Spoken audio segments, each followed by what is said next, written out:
আপনি খুব নির্দয় মানুষ, কখন যে মাইক বন্ধ করেন ঠিক নাই। আমি জীবনে এত ভয় পাই নাই কোথাও, এখন আপনার সামনে দাঁড়াইলে যে ভয় লাগে। মাননীয় সদস্য, আপনি আগেও সংসদ সদস্য নির্বাচিত হয়েছেন, এই পর্যায়ে আপনি শুধু নোটিশটা পড়বেন, তারপরে যদি বাড়তি কোনো কথা থাকে সম্পূরক প্রশ্নের সময় বলবেন।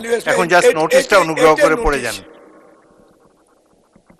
দেশের অর্থনীতি তো এই সরকার করেনি, 2003 সাল খালি তো করেন 750 কোটি টাকার প্রজেক্ট। আমি সংক্ষিপ্ত করার চেষ্টা করছি, কারণ আপনি খুব নির্দয় মানুষ, কখন যে মাইক বন্ধ করেন ঠিক নাই। আমি জীবনে এত ভয় পাই নাই কোথাও, এখন আপনার সামনে দাঁড়াইলে যে ভয় লাগে।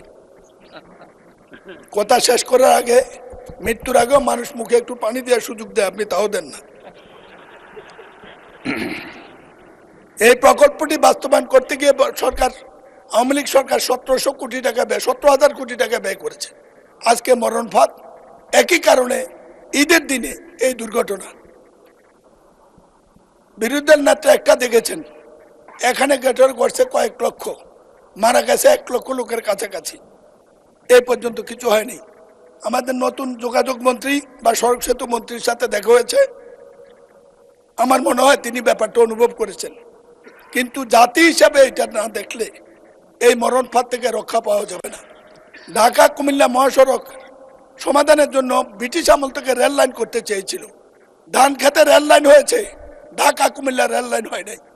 ঢাকা কুমিল্লা রেল লাইন হইলে চট্টগ্রামের দূরত্ব কমে, ঢাকাটাই কুমিল্লা চট্টগ্রাম পর্যন্ত চলে যেতে পারে।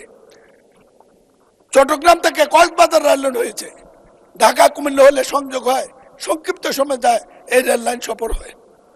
মাননীয় স্পিকার, প্রতিবাদের মুখে গত সরকার সড়ক বিভাগের লোকদেরকে টাকা দিতে চেয়েছিল ক্ষতিপূরণ। পত্রিকা আছে গত পরশু দিনের, 25,000 কোটি টাকা তহবিলে আছে শুনেছি। আমার এলাকার এই 16,000 লোকের মধ্যে যাদের লাশও আমরা পাইনি, ভর্তা পেয়েছি, ভর্তা, তাদের কোনো পরিবারকে 10 টাকাও দেওয়া হয় নাই। একটি অমানবিক মরণ ফাঁদ। 50 বছর যাবত লড়াই করছি, কিছুই করতে পারিনি। আশা ছিল এই সংসদ আসলে কিছু করব। আজকে অন্তত প্রশ্নোত্তর আকারে এটা দিয়েছি, মাননীয় মন্ত্রীকে অবহিত করেছি, মাননীয় প্রধানমন্ত্রীকে সিঙ্গাপুর থেকে চিকিৎসার ব্যবস্থা চিঠি দিয়েছি। আমার এখন কুমিল্লা যেতে ভয় লাগে, কি জবাব দেব? আপনার মাধ্যমে সংসদের কাছে, আমার সরকারের কাছে এই জবাবটা জানতে চাই, কি জবাব দেব?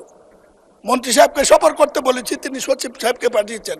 আমি বলি, আপনি 3টা মন্ত্রী, এরকম সৌভাগ্য বাংলাদেশে এর আগে কারো হয় নাই।